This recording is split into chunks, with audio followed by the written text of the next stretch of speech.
অনেক মসজিদ সেই এলাকার জমিদার তৈরি করে দিয়েছে। জমিদার তো মুসলমান ও মুসলমান সব ধরনের ছিল। তাদের মুসলিম প্রজাদের জন্য নামাজের জায়গা তারা করে দিয়েছে, মসজিদ করে দিয়েছে, ঈদগার জায়গা দিয়েছে, কবরস্থান দিয়েছে। তো এই যে বলা হচ্ছে যে মুসলমান ছাড়া কেউ ওয়াকফ করতে পারবে না, সর্বপ্রথম নবী পাক সাল্লাল্লাহু আলাইহি ওয়াসাল্লামের কাছে ওয়াকফের জন্য 7টি বাগান তুলে দিয়েছিলেন একজন ইহুদি, যে আমি মারা গেলে আমার এই 7টি বাগান আছে, এটা নবী পাক সাল্লাল্লাহু আলাইহি ওয়াসাল্লামের কাছে তুলে দিয়েছিলেন।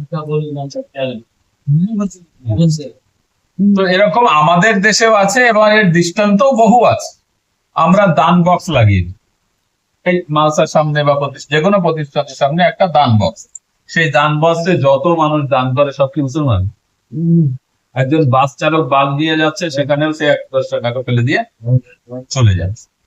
তারপরে এই মাজারে যে ইনকাম গুলো আসে দান বক্সে আসে, এই টাকাগুলো কি সব মুসলমান? এবার এখানে এই সম্পদ, এই অর্থ দিয়ে যত প্রপার্টি তৈরি হবে সেগুলো আটকাতে হবে, এই বিল তাদের। তো নানাভাবে ওয়াকফের অস্তিত্বকে দুর্বল করে দেওয়ার জন্য, মুসলমানদের প্রপার্টিকে অকেজো করে দেওয়ার জন্য এই বিল আনা, যার জন্য আমরা এর বিরোধিতা করতে বাধ্য। সেইভাবে যদি আওয়াজ না ওঠে তাহলে কিন্তু বিল আটকানো যাবে না। অমিত শাহ বলে দিয়েছে যে কোনো মূল্যে বিল পাস হবে। অমিত শাহ বলা মানে বুঝতে পারছেন যে তারা কোন জায়গায় দাঁড়িয়ে আছে। কৃষি বিল যে শক্তি দিয়ে পরিবর্তন করতে হয়েছে, বাতিল করতে হয়েছে, তার থেকেও কম শক্তির প্রয়োজন হবে না এই বিষয়টা।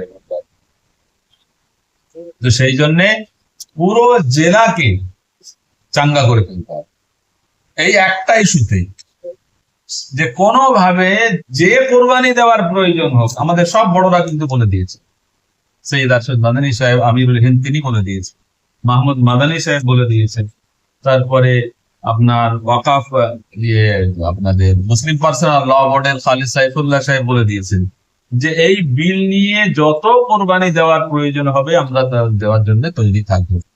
জেলা ভিত্তিক হ্যাঁ নিতেই পারেন আপনারা, প্রোগ্রাম করুন না, এর উপরে চর্চা হোক, আলোচনা হোক, সমাবেশ হোক, এলাকা ভিত্তিক সমাবেশ হোক, রাজ্য জেলায় টাউনে হোক, হতেই পারে, কোনো অসুবিধা নেই।